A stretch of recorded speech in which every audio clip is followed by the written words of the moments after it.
G'day Bomber fans, we are getting to that time of the year where list managers sit down and think whether they want certain players on certain teams, and I, being a pretty big Essendon fan who keeps up to date with all the news, will try and highlight the players I think are under the pump, the players I think are safe, and the players I'm not so sure about. So here is every out of contract Essendon player for 2023, but first a quick word from Manscaped. Bomber fans, Manscaped is a bloody gem. You got razors, shavers, shampoos, heaps and heaps of body grooming gear that I myself use regularly, but you can too if you'd like. Just head over to manscaped.com, buy whatever the bloody hell you want, and enter the discount code EverythingEssendon20 for 20% off, plus free shipping. Cheers, Bomber fans. We will start with the free agents. We all know that Darcy Parish is generating lots of interest from Geelong. The Bombers have tabled a contract offer to him though, which many in the industry believe he will accept. Of the two big fish, he is the one I am most confident in staying with the club. Mason Redman obviously has links to the Adelaide Crows. Many in the comments talk about the go-home factor being irrelevant because he is a Millicent boy. Keep in mind he played junior footy with Glenelg and actually boarded in the city, so he is very familiar with the state. Having said that,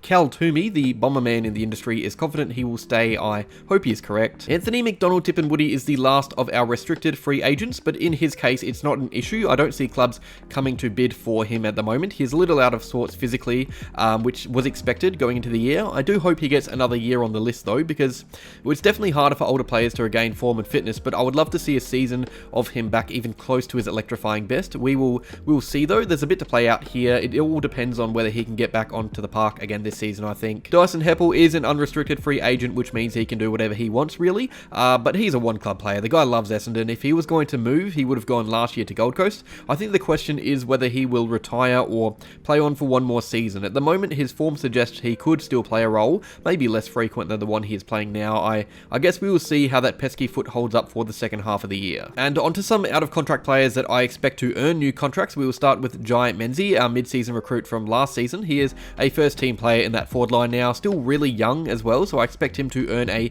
cheeky 2-year contract that seems to be the go with our deals. We usually offer 2 years while other clubs might go for 3. Harry Jones, he is injured right now, but I think he will be fit enough to put pen to paper. He is clearly a big part of our future if he gets up and about, that is. It would be silly not to re-sign him with the potential he has. He is safe in my eyes. Brandon Zerk-Thatcher is from South Australia, but if he was to return to his home state, I think it would be later down the track. He hasn't been discussed really at all in the trade space, I don't think. He will likely sign a deal with us. The length is an interesting one because he could easily be replaced in the starting team down the track, so it may well be another 2-year deal for Zerk. I think Kane Baldwin has more than showed enough this season. He has filled in nicely in the backline when needed, played really well in the VFL, and also has that swingman edge to his game. He can play forward or back, so he gets a new contract as well. Will Snelling is our little underrated pressure forward. I think anyone his age and who has played as regularly as him this year gets a new deal. That's just a given. It would be weird to randomly delist him. I think it would annoy all of us. It's not going to happen, so he signs on as well unless he comes out of nowhere wanting a move back home, but nothing has been talked about there. Massimo, our super sub, this is a player that I think signs on with us or moves away. We won't want to move him on ourselves. He may want better first team opportunities at another club, but he seems to really enjoy life at Essendon at the hangar.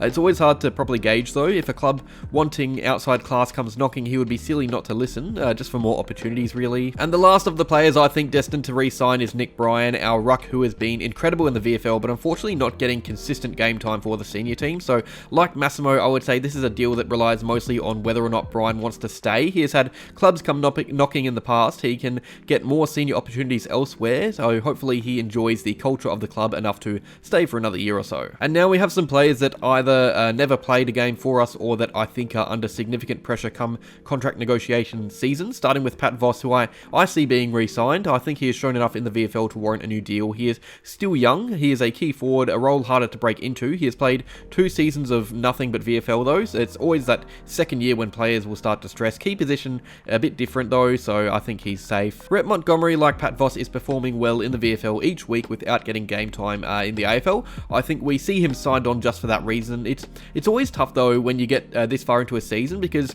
someone needs to go. It's hard to know if we only delist 3 players, and players like Montgomery may just be unlucky. I would hate to see him out of the team though. He is great in defence. The last few here, these ones are under real heat, starting with Andrew Phillips. Really, it's his age. He is soon to turn 32, and you can tell his on-field displays are less consistent than what they once were. He's had a good year, but anyone over 30, especially in a ruck role, is under pressure if they aren't your starting main ruck. He is probably going to retire, or unfortunately for him, not be offered a new contract. Alistair Lord is another I can't really see us obtaining for next season. I watch a lot of VFL, and Lord seems a fraction off the pace still, which would be fine for a first-year player, but our defense stocks for that role are really already quite strong. He isn't breaking into the first team anytime soon. I think we can all understand that, and for that reason, he has to be one of our most under-pressure players at the club. But there is one player I think we all know will be getting the boot, Cian McBride, our Irish import from 2019. It feels like he has been on the list forever.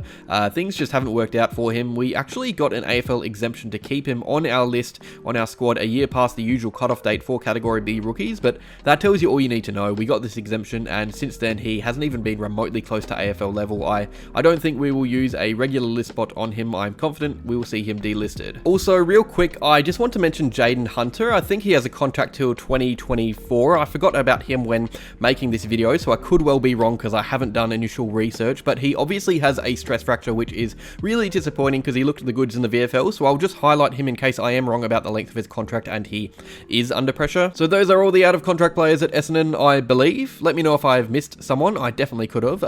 Let me know who you think will be delisted as well. We got rid of 7+ retirements last year, so it's hard to know how many we will have at the end of this season. And subscribe to see more videos like this. I post 2 to 3 times a week, always about everything Essendon. Cheers, Dons fans.